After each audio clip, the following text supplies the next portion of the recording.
റഷ്യയുടെ security കൗൺസിലിലെ Sergey ഷോയ്ഗോ ഇറാനിൽ വന്നുപോയതിനു ശേഷം ഒരുപാട് അറിയിപ്പുകൾ നൽകിയിട്ടുണ്ട്. അത് റഷ്യയിൽ നിന്നായാലും ഇറാനിൽ നിന്നായാലും. ഈ രണ്ട് നാടുകൾക്കും ഇടയിലുള്ള ബന്ധത്തെക്കുറിച്ചും അടുത്ത് വരാൻ പോകുന്ന കാലങ്ങളിൽ ഈ രണ്ട് നാടുകളും ചേർന്ന് എങ്ങനെയാണ് ലോകത്തിൽ ഒരു മാറ്റം കൊണ്ടുവരാൻ പോകുന്നത്, ഇതിനെക്കുറിച്ചൊക്കെ ഈ രണ്ട് നാടുകളുടെ പക്കൽ നിന്നും അറിയിപ്പ് വന്നു. അതേസമയം ഇറാനുള്ളിൽ നിന്നും ചില വിവരങ്ങൾ പുറത്തുവരാൻ തുടങ്ങി. റഷ്യയുടെ ഇത്രത്തോളം പ്രധാനപ്പെട്ട അധികാരി, അതും സെക്യൂരിറ്റി കൗൺസിലിലെ സെക്രട്ടറി വന്നുപോയെങ്കിൽ അതൊരു സാധാരണ കാര്യമേ അല്ല. ഇറാന് ഏതോ ഒരു വലിയ ആയുധം റഷ്യ ഷിപ്മെന്റ് ചെയ്യാൻ പോകുന്നുണ്ട്. ഒരുപക്ഷെ അത് അതിനവീനമായ ആയുധം എന്ന് പറയുന്ന S-400 ആയിരിക്കാം. ഇത് ഇറാൻ റഷ്യയോട് ചോദിച്ചിട്ടുണ്ട്. അത് സംബന്ധിക്കുന്ന ചർച്ചയായിരിക്കാം ഒരുപക്ഷെ രണ്ട് നാടുകൾക്കും ഇടയിൽ നടന്നിട്ടുണ്ടാവുക. പക്ഷേ റഷ്യ നേരിട്ട് ഇറാനൊരു സപ്പോർട്ട് കൊടുക്കണമെന്ന് ചിന്തിച്ചാൽ അടുത്ത ചില ദിവസത്തിൽ S-400 റഷ്യ ഇവർക്ക് നൽകുമെന്ന് ഇറാനിൽ നിന്നും ചില വിവരങ്ങൾ പുറത്തുവരാൻ തുടങ്ങി. ഇതേസമയം ഇറാഖിലെ അൽ അസാദ് എയർബേസ്, അമേരിക്കയുടെ വളരെ പ്രധാനപ്പെട്ട ഇറാഖ് അസറ്റ് എന്ന് പറയാം, അവിടെ 2 റോക്കറ്റ് ആക്രമണങ്ങൾ നടത്തുന്നു. ഈ ആക്രമണത്തിൽ 5 അമേരിക്കൻ സൈനികർക്ക് മാരകമായി പരിക്കേറ്റിട്ടുണ്ട്. അതിൽ ഒരാളുടെ അവസ്ഥ വളരെ സിവിയർ ആണെന്ന് എല്ലാ മാധ്യമങ്ങളും ഉറപ്പിച്ചിട്ടുണ്ട്. അങ്ങനെയാണെങ്കിൽ എത്രയും പെട്ടെന്ന് അമേരിക്കയുടെ സൈനികരിൽ ആരെങ്കിലും മരിക്കാനുള്ള ഒരു സാധ്യതയുമുണ്ട്. ഇസ്രായേലിലെ ഡിഫൻസ് ഫോഴ്സ് ഇപ്പോൾ ഒരു ഗ്രീൻ സിഗ്നൽ അവരുടെ സൈനികർക്ക് നൽകി. പ്രധാനപ്പെട്ട സാഹചര്യത്തിൽ നിങ്ങൾക്ക് ഇസ്രായേലിനെ സംരക്ഷിക്കാൻ ഏത് രീതിയിലുള്ള നടപടി വേണമെങ്കിലും എടുക്കാമെന്നുള്ള യുദ്ധത്തിന് വേണ്ടിയിട്ടുള്ള ഒരു ഗ്രീൻ സിഗ്നൽ നൽകി. വീണ്ടും ഒരുപാട് കാര്യങ്ങൾ ഈ ഒരു വീഡിയോയിലൂടെ വ്യക്തമായി കാണാം.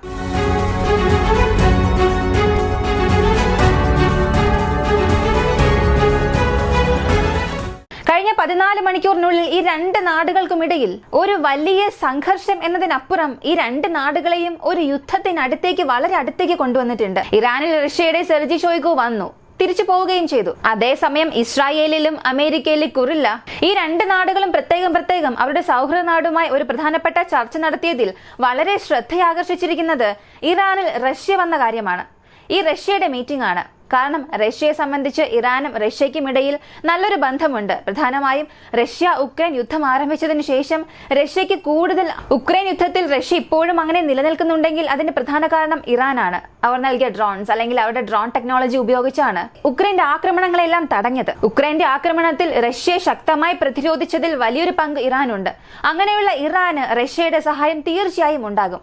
കാരണം റഷ്യ ഒരു പ്രശ്നത്തിലായപ്പോൾ, ഉക്രൈൻ യുദ്ധത്തിൽ വളരെ ഭയപ്പെടുന്ന ഒരു സാഹചര്യം വന്നപ്പോൾ റഷ്യയ്ക്കുള്ള സഹായം ഇറാൻ ചെയ്തു. അപ്പോ റഷ്യയ്ക്ക് ഒരാപത്തിൽ സഹായിച്ചതുപോലെ ഇറാനും ഇപ്പോൾ വലിയൊരു ഭീഷണിയിലാണ്. ഇസ്രായേലിലേക്ക് അവർ ഒരു ആക്രമണം നടത്തിയാൽ അവർക്ക് വലിയൊരു പ്രശ്നം വരുമെന്ന് ഇറാന് നന്നായി തന്നെ അറിയാം. ഇറാന്റെ സംരക്ഷണം തന്നെ അവിടെ വലിയൊരു ചോദ്യചിഹ്നമായി മാറും. അതിനാൽ ഇങ്ങനൊരു സാഹചര്യത്തിൽ ഇറാനെ കൂടുതൽ സഹായിക്കാൻ റഷ്യ ഒരുപാട് രീതിയിൽ ശ്രമിക്കുന്നുണ്ട്. ഇനി S-400 നോക്കാം. S-400 സംബന്ധിച്ച് ഇറാൻ ഒരുപാട് നാളായി റഷ്യയോട് ചോദിക്കുന്നുണ്ട്. ഇപ്പൊ ഈ ഒരു മീറ്റിംഗിൽ S-400 കുറിച്ച് സംസാരിച്ചിട്ടുണ്ടാകാം. കാരണം ഇറാൻ ഓറിയന്റഡ് മീഡിയാസിലും അല്ലെങ്കിൽ ഇറാനെ സംബന്ധിക്കുന്ന ഗ്രൂപ്പുകളിലെല്ലാം ഈ S-400 ആണ് ഒരു ചർച്ചാ വിഷയമായി മാറിയത്. എല്ലാവരും അതിനെക്കുറിച്ച് സംസാരിക്കാൻ തുടങ്ങി. എയർ ഡിഫൻസ് പവറിനെ കുറിച്ച് പറയുകയാണെങ്കിൽ ഇറാന്റെ പക്കൽ ഒരുപാട് എയർ ഡിഫൻസ് സിസ്റ്റം പവർ ഉണ്ട്. ഇസ്രായേലിന്റെ ഫൈറ്റർ ജെറ്റിനെ ഇവർ ഈസിയായി ന്യൂട്രലൈസ് ചെയ്യണം, അല്ലെങ്കിൽ അവർക്കായിട്ടുള്ള ഒരു വലിയ പ്രശ്നം ഉണ്ടാക്കണം. അതിന് അത്രത്തോളം പവർഫുൾ ആയ ഒരു വെപ്പൺ തന്നെ വേണം. ഇസ്രായേൽ ചിന്തിക്കണം, ഈ സ്ഥലത്തേക്ക് പോയാൽ ഈ ഒരു എയർ ഡിഫൻസ് സിസ്റ്റം ഉണ്ട്, അതിനാൽ ഈ സ്ഥലത്ത് നമ്മുടെ ഫൈറ്റർ ജെറ്റിനെ നമ്മൾ അയക്കാൻ പാടില്ല, അവിടെ ഫൈറ്റർ ജെറ്റ് പറപ്പിക്കുന്നത് കുറയ്ക്കണം. ഇങ്ങനെ ചിന്തിപ്പിക്കുന്ന രീതിയിൽ ഒരു എയർ ഡിഫൻസ് സിസ്റ്റം വേണമെങ്കിൽ അത് S-400 തന്നെ വേണം. ഇത് ഇറാന് കിട്ടിയേ തീരൂ.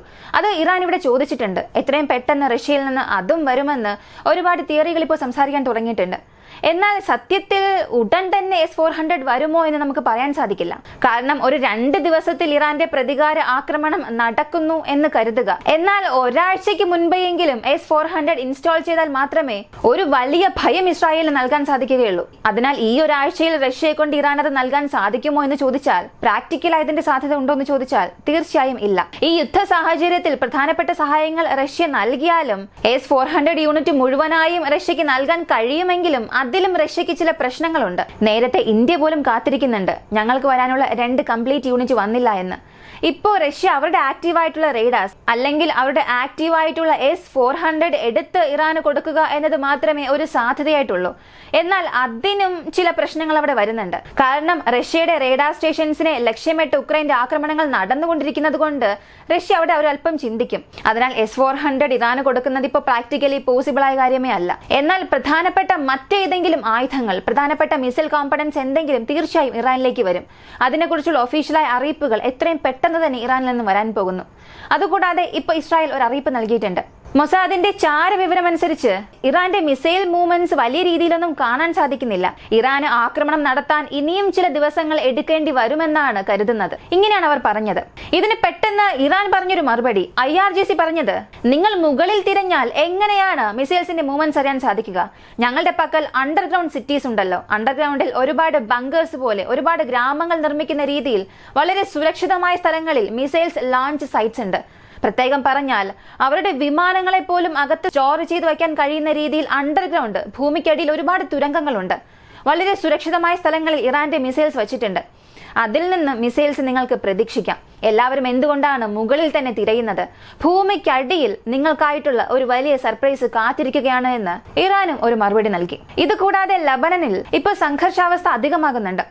നാളെ ഒരു യുദ്ധം വരാൻ പോകുന്നു എന്ന രീതിയിലാണ് ലബനൻ മുഴുവനുമുള്ള ഒരു ഭീതി. വേൾഡ് ഹെൽത്ത് ഓർഗനൈസേഷൻ 32 ടൺ മതിപ്പുള്ള റിലീഫ് മെറ്റീരിയൽസ് നൽകിയിട്ടുണ്ട്. ഒരു യുദ്ധ സാഹചര്യം ഉണ്ടാവുകയാണെങ്കിൽ അവിടെയുള്ള ജനങ്ങൾക്ക് ആവശ്യമായ മെഡിക്കൽ സപ്ലൈസ്, മരുന്നുകൾ, അവർക്ക് ആവശ്യമായ സംരക്ഷണ സാധനങ്ങൾ, ഇങ്ങനെ ഒരുപാട് ലബനനിൽ ഇറക്കുകയും അതെല്ലാ സെന്റേഴ്സിലേക്കും ഭാഗിച്ചു നൽകാൻ തുടങ്ങിയിട്ടുണ്ട്. ഡെൽറ്റ എയർലൈൻസ്, ലുഫ്താൻസ ഇവരെല്ലാവരും കുറഞ്ഞ പക്ഷം ഓഗസ്റ്റ് 31 തീയതി വരെയും അവരുടെ ഫ്ലൈറ്റുകൾ മുഴുവനായും ക്യാൻസൽ ചെയ്യുന്നു. ചില ഫ്ലൈറ്റ് റീഷെഡ്യൂൾ ചെയ്തിരുന്നു. എന്നാൽ വീണ്ടും ഒരു അനൗൺസ്മെന്റ് കൊടുത്തു. 31 തീയതി വരെ ഞങ്ങളുടെ ഫ്ലൈറ്റ് ഒന്നും തന്നെ ലബനിൽ നിന്നും പോകില്ല.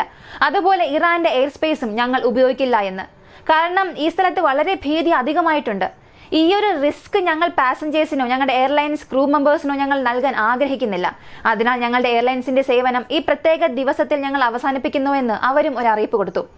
കൂടാതെ ഇസ്രായേൽ മുഴുവനും ഹൈ അലേർട്ട് നൽകിയിട്ടുണ്ട്. ഇന്നലെ രാത്രി സൈനിക അധികാരികൾക്കും കമാൻഡോസ്, പ്രധാനമായി ചീഫ് ഓഫ് ജനറൽ ഹെർസിയുടെ നേതൃത്വത്തിൽ ഒരു അടിയന്തര മീറ്റിംഗ് നടന്നു. ഇതിൽ ഇസ്രായേലിന്റെ ആർമിക്കായിട്ടുള്ള ഒരു ഗ്രീൻ സിഗ്നൽ നൽകി. ഒരു യുദ്ധ സാഹചര്യം വന്നാൽ ഹിസ്ബുള്ള ഒരു ആക്രമണം നടത്തിയാലോ ഇറാൻ ഒരു ആക്രമണം നടത്തിയാലോ ആരാണ് ചെയ്യുന്നത്? ഇവരാണോ അവരാണോ ചെയ്യുന്നത്? ഇതൊന്നും നിങ്ങൾ ചിന്തിക്കേണ്ട ആവശ്യമേ ഇല്ല. ഇസ്രായേലിന്റെ സംരക്ഷണത്തിന്, ഇസ്രായേലിന്റെ പരമാധികാരത്തിന് കോട്ടം തട്ടുന്ന രീതിയിൽ എന്തെങ്കിലും ആക്രമണം വരുമെന്ന് നിങ്ങൾ ചിന്തിച്ചാൽ നിങ്ങളെ കൊണ്ട് എന്താണോ ചെയ്യാൻ സാധിക്കുന്നത് അത് ചെയ്യുക. ഇസ്രായേലിനെ സംരക്ഷിക്കാൻ നിങ്ങൾക്ക് എന്തും ചെയ്യാം. ഇതിനുശേഷം ഒരു കമാൻഡിന് വേണ്ടി നിങ്ങൾ കാത്തിരിക്കേണ്ട ആവശ്യമില്ല. ആ ഒരു കമാൻഡ് ഇപ്പൊ തന്നെ നൽകുന്നുണ്ട്.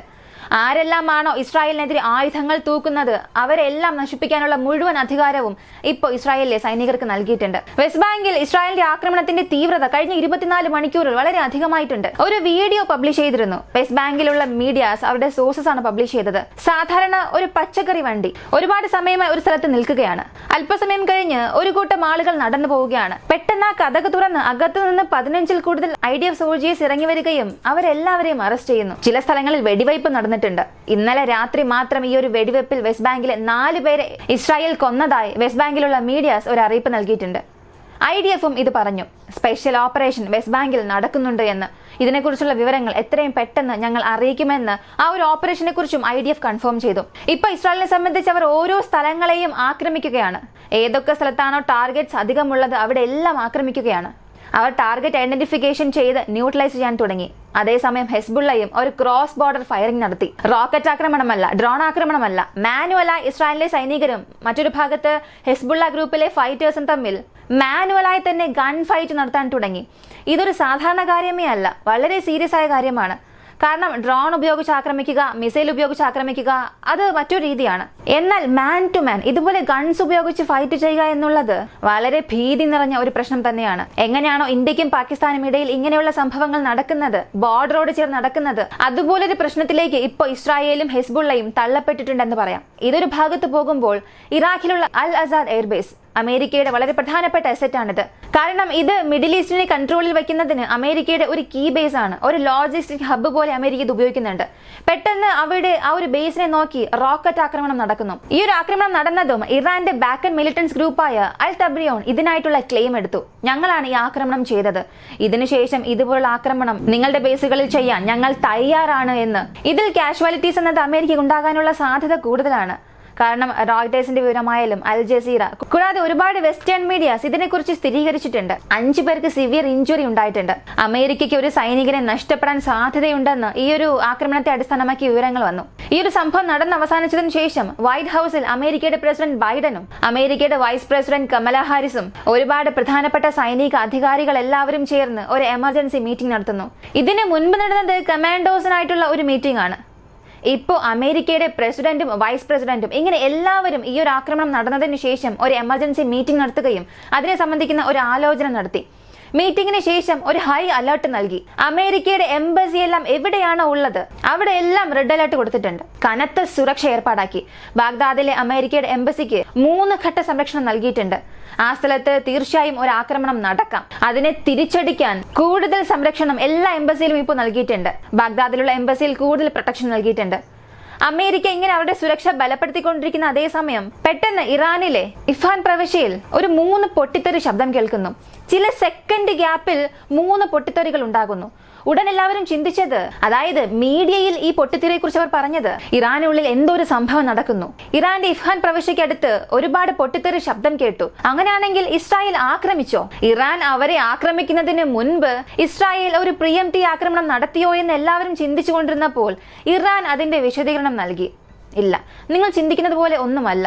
ഞങ്ങളുടെ എയർ ഡിഫൻസ് സിസ്റ്റം മിസൈൽസ് എല്ലാം പരിശോധിച്ചതാണ്, ചില എക്സസൈസ് നടത്തിയതാണ്. അകത്ത് ശത്രുവിന്റെ എയർക്രാഫ്റ്റ് വന്നാൽ അതിനെ എങ്ങനെ വെടിവെച്ച് വീഴ്ത്തണമെന്നുള്ള ഒരു പരിശീലനം നടത്തുകയായിരുന്നു. അതിന്റെ ശബ്ദമായിരുന്നു ഇതെന്ന് ഇറാൻ ഒരു വിശദീകരണം നൽകി. എയർ ഡിഫൻസ് സിസ്റ്റത്തിന്റെ മിസൈൽ പൊട്ടിത്തെറിക്കുന്ന ശബ്ദത്തിനും ഒരു ബോംബ് താഴെ വീണ് പൊട്ടിത്തെറിക്കുന്ന ശബ്ദത്തിനും ഒരുപാട് വ്യത്യാസമുണ്ട്. എന്നാൽ അവിടെയുള്ള വിഷ്വൽസ് നോക്കിയാൽ ഈ ഒരു ശബ്ദം എയർ ഡിഫൻസ് സിസ്റ്റം മിസൈൽ പൊട്ടിത്തെറിക്കുന്ന ശബ്ദമേ അല്ല, ഒരു ബോംബിന്റെ പൊട്ടിത്തെറി ശബ്ദമായിരുന്നു. എന്നാൽ ഇറാൻ എന്തുകൊണ്ടാണ് ഇങ്ങനെ പറയുന്നത്? ഒരുപക്ഷെ അവിടെ റോക്കറ്റ് എന്തെങ്കിലും മിസ്ഫയർ ആയി പൊട്ടിത്തെറിച്ചോ എന്നുള്ളത് അടുത്ത ഘട്ട വിവരം അനുസരിച്ച് മാത്രമേ അറിയാൻ സാധിക്കും. കൂടാതെ വൈകുന്നേരം ഇസ്രായേലിൽ നിന്നും ഒരു അറിയിപ്പ് വന്നു. ഇറാൻ ഹംഗേരി വഴി ഇസ്രായേലിന് ഒരു അറിയിപ്പ് കൊടുത്തിട്ടുണ്ട്. ആക്രമണം ഇസ്രായേൽ നടത്തും, എന്നാൽ അതിനുള്ള സമയം ഞങ്ങൾ തീരുമാനിച്ചുകൊണ്ടിരിക്കുകയാണ്. എത്രയും പെട്ടെന്ന് തന്നെ ഇസ്രായേലിൽ പകരം വീട്ടുന്ന ആക്രമണം, റിട്ടാലിയേഷൻ ആക്രമണമല്ല, റിവെഞ്ച് അറ്റാക്ക് നടത്തുമെന്ന് ഹംഗേരി വഴി ഇസ്രായേലിന് ഇറാൻ ഒരു അറിയിപ്പ് നൽകിയിട്ടുണ്ട്. ഇത് ഇസ്രായേലിന്റെ ഫോറിൻ മിനിസ്റ്ററും സ്ഥിരീകരിച്ചു. ഈ ഒരു വീഡിയോ കുറിച്ചുള്ള നിങ്ങളുടെ അഭിപ്രായം കമന്റിൽ പറയുക. പ്രധാനമായും കഴിഞ്ഞ ഒറ്റ ദിവസത്തിൽ ഇസ്രായേൽ ഇറാനെ ചുറ്റി ഒരുപാട് കാര്യങ്ങൾ, പ്രധാനപ്പെട്ട കാര്യങ്ങൾ നടന്നിട്ടുണ്ട്. അമേരിക്കയുടെ ബേസിൽ നടത്തിയ ആക്രമണമായാലും, ഇസ്രായേൽ ഹിസ്ബുള്ളയ്ക്കിടയിൽ നടക്കുന്ന ക്രോസ് ബോർഡർ ഫയറിംഗ്, വെസ്റ്റ് ബാങ്കിൽ ഇസ്രായേൽ ചെയ്ത ആക്രമണം, ഇവയെക്കുറിച്ചൊക്കെ നിങ്ങൾ എന്ത് കരുതുന്നു എന്നുള്ളത് കമന്റിൽ പറയുക. വീഡിയോ ഇഷ്ടമായാൽ ലൈക്ക് ചെയ്യുക, ഷെയർ ചെയ്യുക. നമ്മുടെ ചാനൽ ആദ്യമായി കാണുന്നവരാണെങ്കിൽ മറക്കാതെ സബ്സ്ക്രൈബ് ചെയ്ത് സപ്പോർട്ട് ചെയ്യുക. മറ്റൊരു വീഡിയോയുമായി വീണ്ടും കാണാം.